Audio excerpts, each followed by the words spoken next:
Hello everyone, welcome to our channel. Title और thumbnail से पता चलिए गया होगा कि ये आपके जो क्लास 10 के जो सबसे पहला वाला चैप्टर है जिसका नाम है केमिकल रिएक्शंस एंड इक्वेशन, जो कि एग्जाम के प्रोस्पेक्टिव से बहुत ही ज़्यादा इंपॉर्टेंट होता है। ठीक है, जो अपकमिंग बोर्ड एग्जाम है जो 2026 और 27 बैच के बच्चे हैं उनके लिए ये वीडियो बहुत ही हेल्पफुल होगा। मैं हर एक पॉइंट डिस्कस करूंगा कि एग्जाम में कहाँ से क्वेश्चंस आते हैं विथ PYQs। ठीक है, अगर इस वीडियो को और इस सीरीज को तुम लोग पूरे कवर करते हो तो एग्जाम के लिए कोई भी डाउट नहीं रहेगा, चाहे वो स्कूल के एग्जाम हो या वो बोर्ड के एग्जाम हो। ठीक है, तो चलो सबसे पहले हम लोग देखते हैं कि चैप्टर क्या क्या है। ठीक है, सबसे पहले तुम्हारे बुक में तुम लोग ऐसे कुछ एग्जाम्पल्स देखोगे।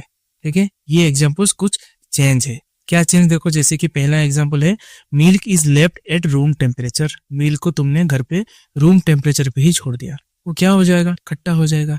ठीक है, मिल्क खट्टा हो गया।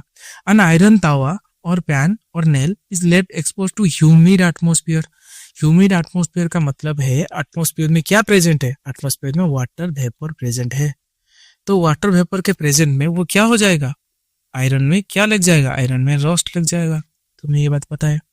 ग्राफ्स जो होता है वो फर्मेंटेड हो जाता है। फूड एक बार कुक हो गया, फूड डाइजेस्ट हो गया एंड हम लोग रेस्पायर कर लिए। रेस्पायरेशन से क्या प्रोड्यूस होता है? रेस्पिरेशन से हमारे एनर्जी प्रोड्यूस होता है। तो ये जो सारे एग्जांपल्स दिए गए हैं ये चेंज के एग्जांपल है। तो सर चेंज क्या है? चेंज एक ऐसा चेंज है, मतलब एक ऐसा प्रोसेस है जिसमें इनिशियल स्टेट और फाइनल स्टेट इन दोनों के अंदर कुछ डिफरेंस आ जाए। क्या सर इनिशियल फाइनल? मैं एक एग्जांपल लेके बता देता हूँ। जैसे कि यहाँ पे देखो एग्जांपल लिखा है melting of an ice cube. तो मुझे ये बताओ, जब आइस क्यूब था तो वो सॉलिड के फॉर्मेट में था, जब वो मेल्ट हो गया तो वो लिक्विड में कन्वर्ट हो गया। तो सर उसका इनिशियल स्टेज क्या हो जाएगा? सॉलिड। उसका फाइनल स्टेज क्या हो जाएगा? लिक्विड। तो इनिशियल और फाइनल के बीच में सिमिलैरिटी है या फिर डिफरेंस है? सर डिफरेंस है, इसी को हम लोग बोलेंगे चेंज। कोई सा भी ऑब्जेक्ट ले लो, जैसे कि तुम्हारे पास एक बड़ा पेपर है। ठीक है, बहुत बड़ा एक पेपर है, तुम लोग उसे कैंची से ऐसे काट लिए, ऐसे ऐसे करके काट लिए, तो वो छोटा छोटा पेपर का स्ट्रिप बन गया। हाँ सर बन गया। तो ये जो पूरा पेपर का शेप था और फाइनल जो पेपर का शेप है उसमें चेंज हुआ या फिर सेम रहा? तो सर चेंज तो हुआ। शेप पहले ऐसे लंबा था फिर स्ट्रिप में हो गया, बस वही है चेंज। चेंज एक ऐसा सिस्टम है जिसका इनिशियल स्टेट और फाइनल स्टेट इन दोनों के बीच में कुछ डिफरेंस आ जाए। जैसे कि बॉइलिंग ऑफ वाटर, तो वाटर सबसे पहले क्या था? लिक्विड था। तो जब तुमने उसको बॉईल कर दिया तो वो गैस में कन्वर्ट हो गया। जी सर, हो गया चेंज। क्लियर? और यही जो चेंज है ये बेसिकली दो टाइप के होता है एज पर योर बुक। एक है फिजिकल चेंज, एक है केमिकल चेंज। तो फिजिकल चेंज में बस एक ही चीज तुम्हें याद रखना है, no new substance is formed. कोई भी नया सब्सटेंस फॉर्म नहीं होगा। जैसे कि एग्जांपल ले लो, ये वाला एग्जांपल जो यहाँ पे है, एक बड़ा सा टोमेटो था, ऐसे करके एक बड़ा टोमेटो था रेड कलर का, पूरा लाल लाल। ठीक है, वो टोमेटो को तुमने क्या किया? कैंची से तो टोमेटो को नहीं काटते, सॉरी, तुम लोग नाइफ लेके चाकू में उसको पूरा काट लिया। ठीक है, तो वो उसको एक छोटा छोटा ऐसे पीस कर लिया। ठीक है, ऐसे ऐसे मामा को देखे हुए ऐसे ऐसे पीस कर रहे हैं टमाटो के। तो मुझे ये बताओ कि ये जो टोमेटो था उसका जो कंपोजिशन था, ये कटने के बाद क्या वो कुछ और हो गया? क्या वो ऑनियन बन गया? क्या वो पोटैटो बन गया? क्या वो ग्रेप बन गया? नहीं, वो टोमेटो ही था। और जो कटने के बाद वो टोमेटो ही रहा, उसमें कोई भी नया सब्सटेंस फॉर्म नहीं हुआ, बस उसका शेप और साइज का चेंज हुआ। किसका चेंज हुआ? शेप और साइज का चेंज हुआ, बस वही है फिजिकल चेंज। जैसे कि बॉइलिंग ऑफ वाटर, तुम्हें पता है वाटर का सिंबल होता है H2O। जब वाटर लिक्विड स्टेट में था तो उसका भी सिंबल है H2O। जब तुमने वाटर को गर्म कर दिया यानी बॉईल कर दिया तो वो वेपर हो जाएगा। तो वेपर का भी सिंबल H2O ही होगा, ना कि वेपर का सिंबल CO2 हो जाएगा। नहीं, वेपर का सिंबल H2O ही होगा। समझ में आ गया? उसमें कोई भी नया सब्सटेंस फॉर्म नहीं होता, बस वही पुराना सब्सटेंस थोड़ा बहुत चेंज हो जाता है। एक और एग्जांपल देख लो, आइसक्रीम मेल्ट हो रहा है। अगर आइसक्रीम मेल्ट हो रहा है तो मेल्ट होने के बाद जो लिक्विड बचेगा आइसक्रीम का, उसका टेस्ट, उसका स्ट्रक्चर, उसका जो फ्लेवर था वो ओरिजिनल आइसक्रीम की तरह ही रहेगा, ना कि वो चिकन बन जाएगा। चिकन तो नहीं बनेगा ना, वो आइसक्रीम का मेल्ट फॉर्मेट ही रहेगा। ये सारे जो एग्जांपल्स मैंने इस साइड में ड्रॉ किया है राइट साइड पे, ये तुम्हारा है क्या, फिजिकल चेंजेस। तो सर केमिकल चेंज क्या है? केमिकल चेंज वो है जिसमें वन और मोर न्यू सब्सटेंस फॉर्मेशन होता है with change in chemical composition. उसका केमिकल कंपोजिशन भी चेंज होता है। बड़ा लंबी चौड़ा वर्ड लिखा है सर, ध्यान से समझा दो कि ये क्या है, इजी से समझा दो। देखो मैं इजी से समझाता हूँ। जैसे कि तुम्हारे पास सपोज एक था पेपर, तुम्हारे पास क्या था, पेपर, ठीक है। तुमने उसको कर दिया बर्न, तुमने उसको जला दिया, तो क्या निकलेगा भाई, काला काला सा ऐश निकलेगा, मतलब काला काला पाउडर निकलेगा। तो मुझे ये बताओ कि पेपर जिस चीज से बना था, मतलब पेपर का केमिकल कंपोजिशन जो था, क्या आज का केमिकल कंपोजिशन वही होगा?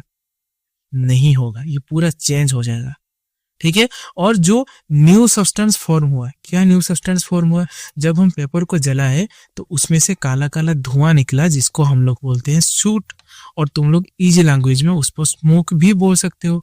तो ये तो स्मोक जो है ये पहले नहीं था, पहले तो सिर्फ पेपर था। तो स्मोक जो है वो न्यू सब्सटेंस हो गया। कुछ न्यू सब्सटेंस अगर प्रोड्यूस होता है तो उसको हम लोग बोलेंगे केमिकल चेंज। एग्जाम्पल कंबुशन हो गया, रस्टिंग हो गया, डाइजेशन। क्लियर। और एक मैं शॉर्ट ट्रिक बताता हूँ, ध्यान से देखो। जो तुम्हारा यहाँ पे लिखता हूँ, जो तुम्हारा फिजिकल चेंज है, जैसे कि एग्जाम्पल तुम ले लिए आइस को तुम लोग ने वाटर में कन्वर्ट कर दिया, कैसे, उसको मेल्ट करके। तो फिर से वाटर को आइस में कन्वर्ट किया जा सकता है। जिसको फिर से वापस कन्वर्ट किया जा सकता है उसको हम लोग बोलेंगे फिजिकल चेंज। जिसको फिर से कन्वर्ट किया नहीं जा सकता है, जैसे कि पेपर, मैंने एग्जांपल लिया था, पेपर को तुम लोग जला के ऐश में कन्वर्ट कर लिया, मतलब पूरा काला काला ऐश निकला गया। तो मुझे ये बताओ, क्या वो ऐश से तुम लोग फिर से पेपर बना सकते हो? नहीं बना सकते, वो हो जाएगा chemical change. Clear. Okay. Next देखो, केमिकल रिएक्शन क्या है। जब केमिकल चेंज होता है तो उसमें जो रिएक्शन होता है वो होता है केमिकल रिएक्शन। देखो, ए chemical reaction is a process in which substance undergo transformation resulting in the formation of a new substance with different chemical properties। बस यही उसका मेन थीम है कि एक नया सब्सटेंस फॉर्मेशन होता है और जिसका केमिकल प्रॉपर्टीज भी डिफरेंस होता है।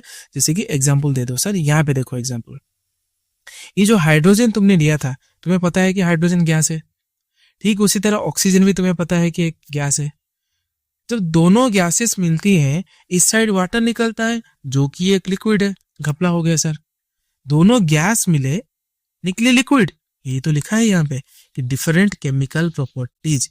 जो दो सब्सटेंस मिलेगा, जो रिजल्टेंट निकल के आएगा, उसका पूरा केमिकल प्रॉपर्टीज अलग होगा।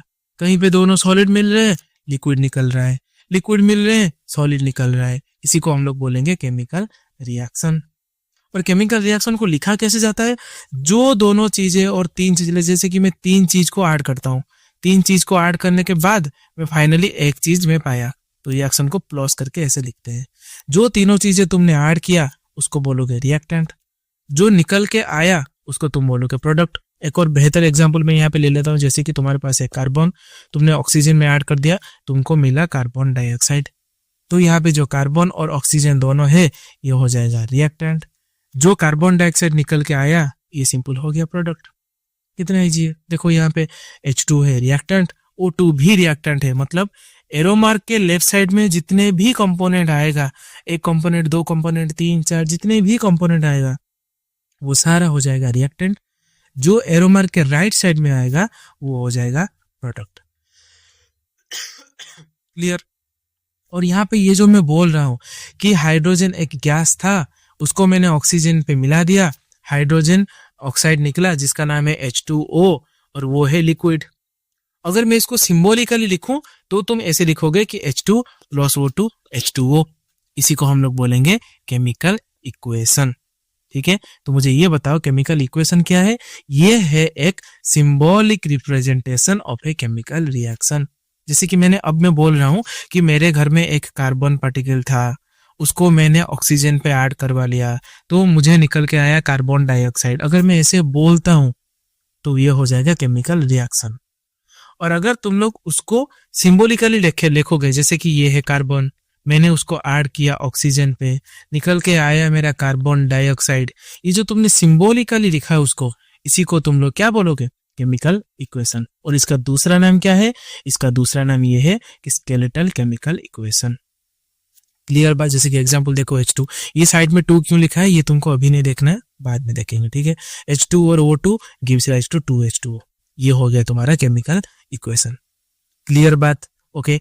नेक्स्ट तुम्हारे बुक में कुछ छोटे छोटे एक्टिविटीज हैं, पर ये बहुत इंपॉर्टेंट है क्योंकि इसमें से क्वेश्चंस आते हैं। मैं बता दूंगा कैसे क्वेश्चंस आते हैं, ध्यान से देखना। सबसे पहले तुमने क्या किया, एक मैग्नीशियम रिबन लिया, उसको क्लीन किया, ठीक है। ये जो क्लीन वाला पॉइंट है इसको याद रखेंगे, बाद में इसके ऊपर डिस्कस करेंगे, इसी में ही क्वेश्चन आएगा, ठीक है। उसको क्लीन करने के बाद उसको क्या किया, हमने एक पेयर ऑफ टोंग ले लिया, ठीक है, और स्पिरिट लैम्प से उसको बर्न कर दिया। जैसे कि पिक्चर में तुम लोग यहाँ पे देख पा रहे होगे, एक मैग्नीशियम रिबन है जिसको टोंग के हेल्प से ये बर्न कर रहा है। तो सर हम लोग क्या देखेंगे, हम लोग ये देखेंगे कि बड़ा डैजलिंग व्हाइट लाइट का एक फ्लेम निकलता है। जैसे कि तुम लोग जब मैचेस जलाते हो तो येलो येलो कलर से फ्लेम निकलता है, तो यहाँ पे जब मैग्नीशियम को हीट करोगे तो उसमें से एक डैजलिंग व्हाइट फ्लेम आएगा। ये डायरेक्टली तुम्हारे बुक के ही लाइन से बुक में ढूंढना ये मिल जाएंगे, ठीक है। तो पहला क्वेश्चन ये आ गया कि मैग्नीशियम को अगर बर्न करोगे तो किस लाइट निकलेगा, मतलब किस कलर का लाइट निकलेगा, वो हो जाएगा डैजलिंग व्हाइट फ्लेम। और निकल के क्या आएगा, जो पाउडर निकलेगा वो व्हाइट कलर का निकलेगा। यही भी एक क्वेश्चन है, ये व्हाइट कलर का पाउडर निकलता है। जैसे कि तुम लोग अगर पेपर को जाल दोगे, मतलब बर्न कर दोगे, तो वो एक ब्लैक कलर का पाउडर निकलेगा। ठीक उसी तरह तुम लोग अगर मैग्नीशियम को हीट करोगे, मतलब बर्न करोगे, तो वो व्हाइट कलर का पाउडर निकल के आएगा। और सबसे इंपॉर्टेंट बात, यही व्हाइट कलर पाउडर का नाम क्या है, इसका नाम है मैग्नीशियम ऑक्साइड। तो हमने क्या किया देखा, हमने देखा कि एक मैग्नीशियम रिबन ले लिया, उसको पहले क्लीन किया, देन उसको जब बर्न किए तो डैजलिंग व्हाइट फ्लेम जला, यहाँ पे डैजलिंग व्हाइट फ्लेम जल रहा है और कुछ मैग्नीशियम ऑक्साइड व्हाइट कलर का निकल रहा है, ठीक है। ओके, तो ये मैग्नीशियम ऑक्साइड कहाँ से आया, ये आया due to the reaction between magnesium and oxygen present in the air. Sir oxygen तो हमने नहीं लिया था, हमने सिर्फ मैग्नीशियम लिया था। ऑक्सीजन कहाँ पे प्रेजेंट होता है, ऑक्सीजन एयर में ही प्रेजेंट होता है। क्लियर, ठीक है। तो उसको हम लोग इसी तरह लिख सकते हैं कि नहीं, बोलो। जो मैंने अभी सेंटेंस में बोला कि हमने मैग्नीशियम लिया, उसको बर्न किया, मैग्नीशियम ऑक्साइड निकला, ये क्या हो जाएगा, ये हो जाएगा केमिकल रिएक्शन। अगर उसी को हम लोग सिंबॉलिकली लिखें, जैसे कि ये है तुम्हारे मैग्नीशियम, एटमॉस्फेयर में तुम्हारा था ऑक्सीजन, मिलके ये बन गया MgO। MgO यानी कि मैग्नीशियम ऑक्साइड। अगर इसको तुम लोग ऐसे पूरे सिंबॉलिकल स्ट्रक्चर में लिखते हो, इसी को हम लोग बोलेंगे केमिकल इक्वेशन, और इसी का दूसरा नाम है स्केलेटल केमिकल इक्वेशन। क्लियर? यहाँ पे देखो पिक्चर भी मैंने ऐड कर लिया, यहाँ पे देखो डैजलिंग व्हाइट फ्लेम निकल रहा है, ठीक है। ओके, देखो क्वेश्चन आप यहाँ पे आ गए। ये क्वेश्चन मैंने खुद नहीं बनाया, ये PYQs है, ठीक है, याद रखना। क्वेश्चन है why should magnesium ribbon be clean, क्यों हम उसको क्लीन करें भाई। ध्यान से देखो, हमने थोड़ी देर पहले देखा कि जो मैग्नीशियम होता है वो एटमॉस्फेयर में जो ऑक्सीजन प्रेजेंट होता है उसके साथ रिएक्शन बना देता है।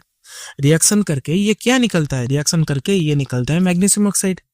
तो मुझे ये बताओ, अगर तुम्हारे घर पे कहीं पे भी एक मैग्नीशियम का रिबन पड़ा हो ऐसे, तो मुझे ये बताओ, एटमॉस्फेयर में तो ऑक्सीजन प्रेजेंट है, तो अगर ऑक्सीजन उसमें रिएक्ट कर जाएगा तो ये जो मैग्नीशियम ऑक्साइड है उसके ऊपर एक ऐसा लेयर बन जाएगा। देखो यहाँ पे लिखा भी होगा कि magnesium is a very reactive material, when stored it react with oxygen to form a layer of magnesium oxide. तुम्हारे घर पे जहां पे भी मैग्नीशियम पड़ा होगा उसके ऊपर एक मैग्नीशियम ऑक्साइड का लेयर बन जाएगा अपने आप। तो जब हम मैग्नीशियम पे कुछ एक्सपेरिमेंट करेंगे तो एक्सपेरिमेंट हमारा नहीं हो पाएगा। क्यों? क्योंकि घर में जो मैग्नीशियम था वो तो मैग्नीशियम ऑक्साइड बन गया। तो इसीलिए हम क्या करेंगे, सबसे पहले उसको क्लीन करेंगे। The magnesium ribbon is clean by sand paper. क्यों? To remove this layer. और ये लेयर क्यों बनता है? क्योंकि मैग्नीशियम ऑक्सीजन के साथ रिएक्ट करता है। याद रहेगा, ठीक है। क्वेश्चन देखो आ गया, what is the colour of magnesium oxide. Magnesium oxide का कलर क्या है? मैंने बताया था कि ये व्हाइट सॉलिड है। ऐसे भी क्वेश्चन आ सकता है कि X एक कंपाउंड था जिसको हमने सिर्फ ऑक्सीजन के प्रेजेंट में बर्न कर लिया और जो एक व्हाइट कलर का लाइट और कुछ व्हाइट कलर का पाउडर निकला। तो X क्या है? व्हाइट कलर का पाउडर का नाम क्या है? क्या हो जाएगा? X हो जाएगा मैग्नीशियम, व्हाइट कलर का पाउडर हो जाएगा मैग्नीशियम ऑक्साइड। इजी। देखो नेक्स्ट क्वेश्चन, नेक्स्ट एक्सपेरिमेंट देखो। Experiment number 2, take lead nitrate solution. ठीक है, लीड नाइट्रेट का सिंबल क्या है याद रखो अभी से, PbNO3 का होल 2। इसको हम लोग पढ़ेंगे क्या, जो इस तरह लिखा होगा NO3 देन ब्रैकेट में होल लिखा होगा, इसका मतलब क्या है, इसका मतलब एक Pb है, 2 NO3 है, NO3 एंड NO3। इसके लिए इसीलिए हम लोग बोलेंगे NO3 का होल 2, इसको हम लोग ऐसे पढ़ते हैं। ठीक है, ओके, ध्यान से देखो अभी। तो लीड नाइट्रेट तुमने लिया, उसमें पोटेशियम आयोडाइड ऐड कर दिया। पोटेशियम आयोडाइड का सिंबल क्या है, देखो यहाँ पे लिखा है Ki। तो ध्यान से देखो इस पिक्चर में, ये है तुम्हारे लीड नाइट्रेट और यहाँ पे पोटेशियम आयोडाइड तुम ऐड कर रहे हो। तो मुझे ये बताओ ये दोनों कलरलेस है कि नहीं? जी सर कलरलेस है। तो ऐड करने के बाद ये थोड़ी देर में देखो ये एक रेड कलर का येलो कलर का सब्सटेंस बन रहा है और जो कि अनडिजॉल्व हो रहा है, मतलब डिजॉल्व नहीं हो रहा, वो जैसे है वैसे है। देखो यहाँ पे PbNO3 का होल 2 जब ये Ki में ऐड होता है तो ये क्या बनाता है, ये बनाता है insoluble and precipitate out as a yellow solid. The lead iodide form होता है जिसका सिंबल क्या होता है, जिसका सिंबल है PbI, लीड आयोडाइड। और ये येलो कलर का एक सॉलिड है और उसके साथ साथ KNO3 भी निकलता है, उसका नाम है पोटेशियम नाइट्रेट। ये क्यों नहीं दिख रहा सर, ये डिसॉल्व हो जाता है सॉल्यूशन में। तो तुम्हें अगर क्वेश्चन पूछा जाएगा कि X और Y ये दोनों ट्रांसपेरेंट और कलरलेस लिक्विड्स हैं, हमने जब इन दोनों को मिलाया तो एक येलो कलर का सब्सटेंस प्रोड्यूस हुआ जिसका नाम है Z। तो मुझे बताओ ये तीनों क्या है, X क्या हो जाएगा लीड नाइट्रेट, Y क्या हो जाएगा पोटेशियम आयोडाइड, Z क्या हो जाएगा, Z हो जाएगा lead iodide. Clear? Next experiment देखो क्या है, क्वेश्चन देखो लिखा है यहाँ पे PYQs है। What is observed when solution of potassium iodide is added to a solution of lead nitrate? तुम क्या देखोगे, मैंने बता दिया। देन देखो lead nitrate solution is added to test tube containing potassium iodide, write the name of colour and compound precipitate. जो compound precipitate हुआ यानी कि येलो कलर हुआ उसका नाम क्या था, उसका नाम था the lead iodide, the OG। Clear? Next देखो एक और एक्सपेरिमेंट। थोड़े तुम लोग अपने जिंक ग्रैन्यूल लो, जिंक ग्रैन्यूल का मतलब है छोटे छोटे जिंक का दाना, उसके ऊपर 2 तरह की एसिड ऐड करो, हाइड्रोक्लोरिक एसिड और सल्फ्यूरिक एसिड, दोनों में से कोई सा भी अवेलेबल हो उसमें ऐड कर देना। तो सर क्या देखेंगे हम लोग, पिक्चर में देखो यहाँ पे एक गैस निकल रहा है, यहाँ पे तो लिखा है H2 गैस, पर तुम यहाँ पे पिक्चर देखो, ये वाला पिक्चर, थोड़े थोड़े ऐसे बबल जैसे निकलेंगे, देखो यहाँ से बबल निकल रहा है। ठीक है, एक टाइप का गैस उसमें से निकलेगा। ठीक है, देखो you will notice the bubbles forming around the zinc granule. ठीक है, और क्या तुम देखोगे, ऑन ये वाला पॉइंट सबसे important point, on touching the test tube you will observe that a change in temperature. तुम्हें ये कोनिकल फ्लास्क जो है ये तुम्हें गर्म लगेगा। क्यों? क्योंकि इसका जो रिएक्शन होता है वो इस टाइप का कुछ होता है, जैसे कि तुमने अगर जिंक को HCl से ऐड करवाया तो तुम्हारे पास ZnCl2 निकलता है। अगर तुम जिंक को H2SO4 से भी ऐड करोगे तब भी तुम्हारे पास ZnSO4 निकलेगा। ये दोनों क्या है, ये दोनों एक एक टाइप के सॉल्ट है। और इन दोनों रिएक्शन में ध्यान से देखो, यहाँ पे भी H2 निकल रहा है, यहाँ पे भी H2 निकल रहा है। इसका सिंपल सा मतलब है अगर हम जिंक को कोई सा भी एसिड में ऐड करेंगे तो सॉल्ट निकलेगा प्लस उसके साथ H2 भी निकलेगा। क्लियर? यहाँ पे क्वेश्चन ऐसा आएगा कि एक कंपाउंड है जिसको तुम लोग एसिड में ऐड कर रहे हो, तो ऊपर एक बबल निकला, तो बबल में से हम लोग देखा कि वहां पे Y गैस निकला, तो X क्या होगा, Y क्या होगा, X जो हो जाएगा वो जिंक हो जाएगा, Y हो जाएगा हाइड्रोजन। कितना इजी है। ठीक है, और इस रिएक्शन में साइड में प्लस हीट भी लिखना, याद करके यहाँ पे प्लस हीट भी लिखना। क्यों? क्योंकि इस रिएक्शन में हीट भी रिलीज होता है। ठीक है, तो बहुत सारे रिएक्शन हमने देखे। सबसे पहले हम लोग कुछ रिएक्शन में देखे जहाँ पे येलो कलर का PPT फॉर्मेशन हुआ, यहाँ पे व्हाइट कलर का पाउडर निकला, यहाँ पे व्हाइट कलर का फ्लेम निकला, और यहाँ पे हमने देखा कि अचानक से टेम्परेचर राइज हो गया। ठीक है, कुछ में गैस निकला। तो इन सारे चीजों को देखते हुए हम लोग फाइनल पहुंचे कि केमिकल रिएक्शन का कैरेक्टरिस्टिक्स क्या है। मतलब हमारे सामने अगर एक रिएक्शन है तो किन किन कैरेक्टरिस्टिक को देख के हम लोग पहचान जाएंगे कि ये केमिकल रिएक्शन है। सबसे पहले तो उनका कलर चेंज हो जाएगा। ये वाले मत याद रखो, कलर चेंज में तुम लोग ये चुपका सकते हो, जैसे कि ये यहाँ पे लिखा है, ये हमने देखा था कि ये जो PbI है इसका येलो कलर हो जाता है। सर ये कलर चेंज हो जाएगा तो हमें पता चल जाएगा कि ये केमिकल रिएक्शन है। चेंज इन टेम्परेचर, इसको काटो, हमने थोड़ी देर पहले देखा था ये वाला रिएक्शन, ये इसको तुम लोग चिपका सकते हो कि हमने देखा कि अगर टेम्परेचर चेंज होता है, हीट का क्वांटिटी अगर बढ़ जाता है तब भी केमिकल इक्वेशन होता है। Yes sir. Change in state, पता है हाइड्रोजन गैस था, ऑक्सीजन भी गैस था, H2 लिक्विड बन गया। यस सर, केमिकल रिएक्शन में चेंज इन स्टेट भी होता है। ठीक उसी तरह गैस भी निकलता है, हमने थोड़ी देर पहले देखा H2 गैस निकला। प्रेसिपिटेट भी फॉर्म होता है, थोड़ी देर पहले हमने देखा कि PBI फॉर्म होता है। ठीक है, और एंडोथर्मिक एक्सोथर्मिक क्या है, इसके ऊपर आराम से आगे डिस्कस करेंगे। अभी थोड़ा देख लो, जिस रिएक्शन में हीट निकलता है, जैसे कि इसी वाले रिएक्शन में हमने हीट नहीं दिया था, हीट ऑटोमेटिकली निकला, यहां से हीट जनरेट हुआ। अगर हीट जनरेट हुआ और एनर्जी जनरेट हुआ तो उसको हम लोग बोलेंगे एक्सोथर्मिक रिएक्शन। और उसके ऑपोजिट अगर कोई भी रिएक्शन करने के लिए हम लोग हीट दे रहे हैं, एनर्जी दे रहे हैं, जैसे कि फोटोसिंथेसिस के लिए सनलाइट एनर्जी चाहिए होता है, उसको हम लोग बोल देंगे एंडोथर्मिक रिएक्शन। क्लियर? कुछ देखो इंपॉर्टेंट PYQs है। In which of the following situation chemical reaction does not occur. ये तुम्हारे लिए मैं थोड़ा होमवर्क देता हूं, तुम लोग याद करके बताना इन चारों में से कहां पे केमिकल रिएक्शन नहीं होगा। केमिकल रिएक्शन कहां नहीं होगा, जिसको तुम लोग बैक कर सकते हो, जिसको तुम लोग फिर ओरिजिनल में कन्वर्ट कर सकते हो, उसको फिजिकल बोलेंगे। ठीक है, देखो the main observation while burning magnesium ribbon, क्या क्या देखोगे भाई, एक डैजलिंग व्हाइट तो देखोगे, व्हाइट पाउडर भी देखोगे, तो ऑप्शन IN2I हो जाएगा। ये दोनों तुम लोग नहीं देखोगे। ठीक है, student perform following experiment in school laboratory, list 2 observation. तो ऑब्जर्वेशन क्या देखोगे, जब हमने जिंक ऐड किया तो बबल्स ऑफ हाइड्रोजन गैस निकला। Yes, and test tube warm भी हो गया। ये दोनों ऑब्जर्वेशन हम देखेंगे, एग्जाम में क्वेश्चन इसी टाइप के आते हैं। क्लियर हो गया तीनों एक्सपेरिमेंट। एक बार वीडियो पॉज करके आंख बंद करके सोच लेंगे कि क्या एक्सपेरिमेंट क्या था। पहला वाला था मैग्नीशियम, दूसरा वाले में येलो PPT, तीसरा वाले में हीट जनरेट हुआ। क्लियर? नेक्स्ट हम लोग देखेंगे कि बैलेंस केमिकल रिएक्शन क्या होता है। ओके, तो यहाँ पे देखो बैलेंस केमिकल रिएक्शन क्या है। जैसे कि मैं छोटा सा एग्जांपल लेके तुम्हें बता देता हूँ, मैं 2 एग्जांपल तुम्हारे सामने लेता हूँ। ठीक है, जैसे कि एक एग्जांपल मैंने थोड़ी देर पहले लिया था Zn प्लस HCl। ठीक है, ये क्या फॉर्मेशन कर रहा था, ये कर रहा था ZnCl2 प्लस H2। क्लियर बात? एक और एग्जांपल मैं लेता हूँ, जैसे कि तुम्हारे पास है कार्बन एंड ऑक्सीजन, तुम लोग इस पे बनाओगे कार्बन डाइऑक्साइड CO2।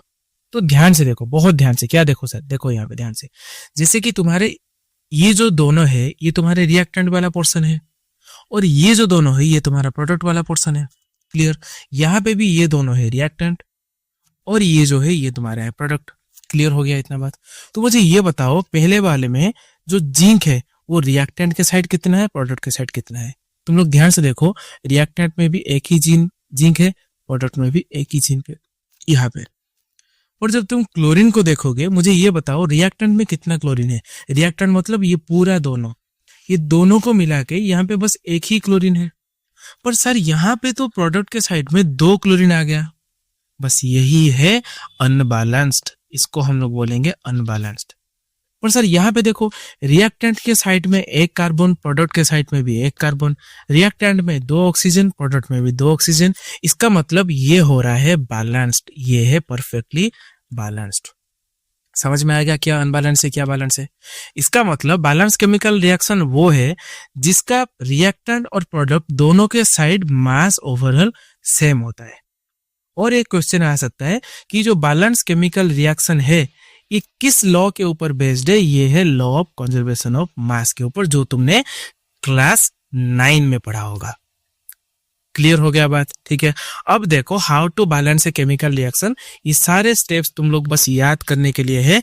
मैं एक्चुअली तुम्हारे बुक के एग्जाम्पल लेकर समझा देता हूँ। देखो यहाँ पे तुम्हारे बुक का एक बहुत अच्छा एग्जाम्पल है। देखो यहाँ पे पूरा रिएक्टेंट साइड में ध्यान से देखो, एक ही Zn है, इसको Zn लिख दिया रिएक्टेंट में। एक प्रोडक्ट में भी एक ही Zn है, रिएक्टेंट में 2 हाइड्रोजन है, 2 हाइड्रोजन, प्रोडक्ट में भी 2 हाइड्रोजन। रिएक्टेंट के साइड देखो ऑक्सीजन 4 है, प्रोडक्ट में भी ऑक्सीजन 4 है, 4 बन गया। रिएक्टेंट में भी एक ही छोटा सा ऐसे, प्रोडक्ट में भी एक ही ऐसे, एक हो गया। ये हो गया तुम्हारा परफेक्टली बैलेंस्ड। ठीक उसी तरह इस वाले भाई साहब को जरा देखो, रिएक्टेंट में एक ही Fe है, यहाँ पे तो 3 Fe आ गए, तो ये है तुम्हारे अनबैलेंस्ड। ये क्या है? ये तुम्हारे है अनबैलेंस्ड। इसी को तुम लोग बैलेंस करोगे। तुम्हारे बुक में क्या प्रोसीड्यूर दिया गया है उसको पहले देखो। पहले तुम लोग क्या करोगे, एक बॉक्स बनाओगे इस टाइप के। उस बॉक्स में जितने भी सारे रिएक्टेंट में जितने भी सारे पार्टिकल्स है उसको लिखोगे, जैसे कि Fe है, H है, O है, लिख लिया FeHO। अब कैलकुलेट करोगे, रिएक्टेंट में एक Fe, प्रोडक्ट में 3 Fe, लिखो यहाँ पे 1, यहाँ पे 3। रिएक्टेंट में 2H2 2H है, प्रोडक्ट में 2 है, लिखो यहाँ पे 2, यहाँ पे 2। रिएक्टेंट में 1 O है, प्रोडक्ट में 4 O है, लिखो यहाँ पे 1, यहाँ पे 4। इसके बाद सबसे पहले क्या किया है, सबसे पहले हम लोग ऑक्सीजन को बैलेंस करेंगे। किसको बैलेंस करेंगे, ऑक्सीजन को। यहाँ पे तुम लोग एक चीज याद रखो कि बैलेंस करने के लिए सिर्फ हम लोग प्रोडक्ट का यूज करेंगे, कुछ भी एडिशन, सब्सट्रैक्शन, डिवीजन नहीं करेंगे, बस प्रोडक्ट करेंगे। Okay, sorry. देखो यहाँ पे 1 ऑक्सीजन था, यहाँ पे 4 ऑक्सीजन है, तो मुझे बताओ एक में क्या ऐसे मल्टीप्लाई करूं ये 4 हो जाएगा। तो हम 4 मल्टीप्लाई करेंगे। देखो यहाँ पे 4 मल्टीप्लाई कर दिया। तो सर ये 1 ऑक्सीजन कहाँ था, ये 1 ऑक्सीजन मैं इरेज करके तुम्हें बताता हूँ। देखो सर, ये जो 1 ऑक्सीजन था ये इस वाले कंपाउंड के पास था, H2O के पास था। तो जब हम 4 मल्टीप्लाई करेंगे तो पूरा इस कंपाउंड के साथ 4 मल्टीप्लाई करेंगे, जैसे कि यहाँ पे देखो ये लिखा है। ऐसे नहीं कर देना कि कुछ बच्चे ऐसे करते हैं कि सर ये हो गया H2O, हमें तो 4 O चाहिए, हम यहाँ पे 4 मल्टीप्लाई करेंगे। नहीं, अगर तुम्हें 4 चाहिए तो तुम्हें क्या करना पड़ेगा कि पूरा जो H2O है लिख के बाहर 4 मल्टीप्लाई करना पड़ेगा। तो देखो यहाँ पे 4 मल्टीप्लाई हो गया। तो ध्यान से देखो, जब यहाँ पे 4 मल्टीप्लाई हो गया, पहले तो हाइड्रोजन 2 था, अब अगर 4 मल्टीप्लाई हो गया तो मुझे ये बताओ कि हाइड्रोजन का नंबर कितना हुआ। हाइड्रोजन का नंबर 8 बन गया। माइंड लगा रहे हो कि नहीं? तुम्हारे पास हाइड्रोजन पहले से 2 थे, तुमने साइड में 4 मल्टीप्लाई कर लिया, इसका मतलब हाइड्रोजन तुम्हारे पास 8 बन गया। नेक्स्ट टेबल जो है देखो यहाँ पे लिखा है हाइड्रोजन 8 बन गया। पर सर ये जो प्रोडक्ट के साइड में तो हाइड्रोजन चेंज नहीं हुआ, ये 2 बचे। जी जरूर 2 बचे। तो मुझे ये बताओ कि यहाँ पे 8 बन गया, यहाँ पे 2 है, तो मैं इस 2 से क्या ऐसे मल्टीप्लाई करूं कि 8 हो जाए। सर 4 मल्टीप्लाई कर दो। देखो यहाँ पे 2 से 4 मल्टीप्लाई किया, तो ये जो 4 मल्टीप्लाई किया ये H2 पे ये 4 मल्टीप्लाई करा। अब देखो यहाँ पे भी हाइड्रोजन 8 बन गया, यहाँ पे भी हाइड्रोजन 8 बन गया। और अगर यहाँ पे 1 O था, मैंने 4 मल्टीप्लाई किया, यानी कि यहाँ पे 4 O बन गया। और यहाँ पे भी ऑक्सीजन 4 ही है। बाकी देखो यहाँ पे 1 Fe है, यहाँ पे 3 Fe है। तो मुझे ये बताओ, यहाँ पे 1 है, यहाँ पे 3 है, मैं इसे क्या मल्टीप्लाई करूं कि ये 3 हो जाएगा।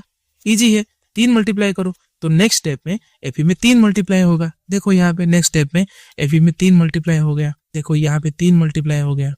तो यहाँ पे 3 मल्टीप्लाई हो गया, यहाँ पे 4 मल्टीप्लाई हो गया, यहाँ पे 4 मल्टीप्लाई हो गया। तो फाइनल जो निकल के आया वो हमारा निकल के आया ये। इसी को हम लोग बोलेंगे बैलेंस्ड केमिकल इक्वेशन। और सिर्फ यही बैलेंस नहीं होता है, हम लोग कुछ इसमें सिंबल भी ऐड करते हैं।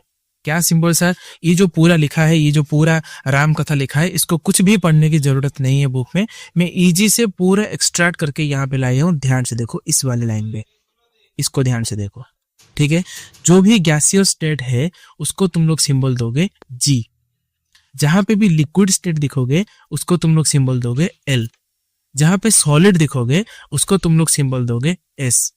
और जहां पे तुम्हें एक्वस सॉल्यूशन दिखेगा, एक्वस सॉल्यूशन यानी कि जो तुम्हारे पास सॉलिड होगा उस सॉलिड को तुम लोग वाटर पे ऐड करके एक तुम लोग सॉल्यूशन बनाओगे। पता चला एक्वस क्या है? एक्वस ये है कि तुम्हारे पास एक टाइप का सॉलिड है, तुम लोग उसको वाटर में ऐड करके एक सॉल्यूशन बनाते हो, उसी को तुम लोग बोलोगे एक्वस। क्लियर हो गया बात? ठीक है। अब देखो, तो अगर तुम लोग ये सारे यूज करके एक इक्वेशन को लिखते हो तो वो पूरा बैलेंस्ड केमिकल इक्वेशन बन जाएगा। जैसे कि यहाँ पे देखो, यहाँ पे था कार्बन डाइऑक्साइड, उस पे ऐड किया हमने वाटर, ये बना ग्लूकोज, ऑक्सीजन एंड वाटर। तो ध्यान से देखो, जो कार्बन डाइऑक्साइड था वो एक्वस मीडियम था और जो वाटर था वो लिक्विड मीडियम था। ये जो ग्लूकोज बना ये भी एक्वस मीडियम बना, मतलब पानी में घुल के। और ये जो ऑक्सीजन था ये भी एक्वस मीडियम में बना, और ये जो H2O है ये लिक्विड में बना। ठीक है। और ध्यान से यहाँ पे देखो कि रिएक्शन होने के लिए कुछ कंडीशंस चाहिए, जैसे कि टेम्परेचर, प्रेशर, कैटलिस्ट। कैटलिस्ट क्या है मैं बाद में बताऊंगा, ठीक है। कंडीशन, टेम्परेचर, प्रेशर, ये सब चीजों को तुम लोग कहाँ पे लिख सकते हो? तुम लोग एबोव, और बिलो द एरो, जो एरो तुमने पहले में बताया था, एरो के लेफ्ट साइड होता है रिएक्टेंट, राइट में होता है प्रोडक्ट, उस एरो के ऊपर और नीचे तुम लोग कंडीशन लिख सकते हो। जैसे कि ये जो पूरा लिखा है, ये पूरा किसका रिएक्शन है? ये पूरा है फोटोसिंथेसिस का रिएक्शन, ठीक है, फोटोसिंथेसिस का रिएक्शन है। तो फोटोसिंथेसिस के लिए हमें सनलाइट चाहिए, तो वो हमने एरो के ऊपर लिखा। फोटोसिंथेसिस क्लोरोफिल में होता है, उसको हमने नीचे लिखा। जैसे कि यहाँ पे कार्बन डाइऑक्साइड H2 में मिलके CH3OH बना रहा है, ये एक टाइप का अल्कोहल है जिसको हम लोग कार्बन के चैप्टर में पढ़ेंगे। तो ये बनाने के लिए 340 ATM का प्रेशर चाहिए हमें, तो वो हम कहाँ लिखेंगे? वो हम एरो मार्क के ऊपर लिखेंगे। अगर हम ऐसे सारे कंडीशन को मिला के इक्वेशन लिखते हैं तो इसको हम लोग बोलेंगे परफेक्टली बैलेंस्ड केमिकल इक्वेशन। ठीक है, क्लियर हो गया? पहला वीडियो इतना तक रखते हैं, और ये कुछ एग्जांपल्स मैंने ले लिया, ध्यान से उस एग्जांपल को देखो। जैसे कि यहाँ पे था H2 + Cl2 HCl, ये बैलेंस नहीं हुआ था, इसको हमने बैलेंस करके ये बनाया। जैसे कि यहाँ पे एक एग्जांपल मैंने लिया था, ये इसको बैलेंस करके पूरा लिखा हुआ है, देखो। जैसे कि बेरियम क्लोराइड सल्फर सॉलिड है, एल्यूमिनियम सल्फेट सॉलिड है, बेरियम सल्फेट सॉलिड है, एल्यूमिनियम क्लोराइड सॉलिड है। अगर हम इस तरह लिख सकते हैं तो इसको हम लोग बोलेंगे perfectly balanced chemical equation. Clear? ठीक है, अगर इतना समझ में आया तो नेक्स्ट में हम लोग पढ़ेंगे टाइप ऑफ रिएक्शन। रिएक्शन जो है उसका कितना टाइप है। ये जो तीनों एक्टिविटी मैंने करवाया, इस पे बहुत सारे क्वेश्चंस आते हैं XY वाले, उसको थोड़े अच्छे से पढ़ना। ठीक है, तब तक के लिए नेक्स्ट क्लास करते हैं। Thank you. अगर वीडियो अच्छा लगे, इस तक देख चुके हो, अगर सारा चीजें समझ गए तो एक लाइक जरूर कर देना। ठीक है।